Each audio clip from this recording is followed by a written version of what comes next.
Je suis d'une famille chrétienne de Franche-Comté, donc famille nombreuse, 11 enfants. Je suis le 9e de la famille. J'avais un oncle prêtre. Mes parents étaient pratiquants, on priait en famille. Et c'est dans le milieu familial que s'est éveillée ma vocation au sacerdoce et plus tard ma vocation missionnaire. Parce que primitivement, je pensais plutôt au sacerdoce diocésain. Mais petit à petit, s'est ouvert à moi la perspective de la mission universelle. Et au hasard d'un déménagement, j'ai connu un spiritain qui m'a séduit et je suis rentré chez les spiritains pour devenir non seulement prêtre, mais aussi religieux et missionnaire. Eh bien, j'ai plutôt un bon souvenir de mes années de séminaire. Nous avons eu une formation théologique très ouverte à Chevilly-la-Rue, en collaboration avec les missions étrangères de Paris, les prêtres de Saint-Jacques et puis les missions africaines de Lyon. Nous étions 4 congrégations missionnaires, 4 instituts missionnaires à recevoir une formation théologique dans la perspective de la mission universelle. Donc l'ouverture aux autres cultures, l'ouverture à l'international. Et ça a été très enrichissant et bénéfique pour nous, pour l'insertion qui devait être la nôtre à la suite de cette formation-là. Malheureusement, depuis que je suis en responsabilité dans ma congrégation, j'exerce peu ce ministère. Mais quand j'ai l'occasion de l'exercer, j'en sens toute la richesse.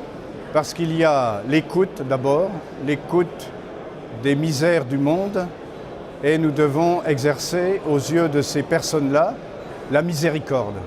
Et je pense que c'est un aspect très très important de notre ministère. Montrer la bienveillance de Dieu à l'égard de tout homme, et spécialement le plus pauvre et le plus abîmé. C'est chaque fois un peu un recyclage. Si on veut donner du meilleur de soi-même, il faut d'abord avoir beaucoup reçu soi-même. Donc, se recevoir s'exerce de 2 manières. D'abord dans la prière personnelle, la méditation, l'oraison, et ensuite par la lecture. Une espèce de recyclage, ou par les conférences, ou par les homélies aussi d'autres confrères, qu'on reçoit d'abord beaucoup, si on veut donner beaucoup. Alors la prière a une place très grande dans ma vie. D'abord, il y a la prière communautaire, puisque nous sommes religieux, qui est toujours très riche et qui s'exprime selon les talents de chacun, quand c'est la prière communautaire, bien sûr, puisqu'elle est menée quotidiennement par différents confrères qui en sont chargés, par moi-même ou également quand c'est mon tour. Et puis la prière personnelle, donc là c'est la relation personnelle avec Dieu, qui est aussi un temps fort de notre journée, de ma journée. Les grandes difficultés, ce sont d'abord nos limites personnelles. Et puis aussi, une des difficultés, c'est de ne pas se mettre en avant, mais de mettre Dieu en avant, de mettre le Christ en avant, de mettre l'Esprit Saint en avant. Et de ne pas être soi-même en avant, mais de marcher avec, à côté de ceux que nous accompagnons.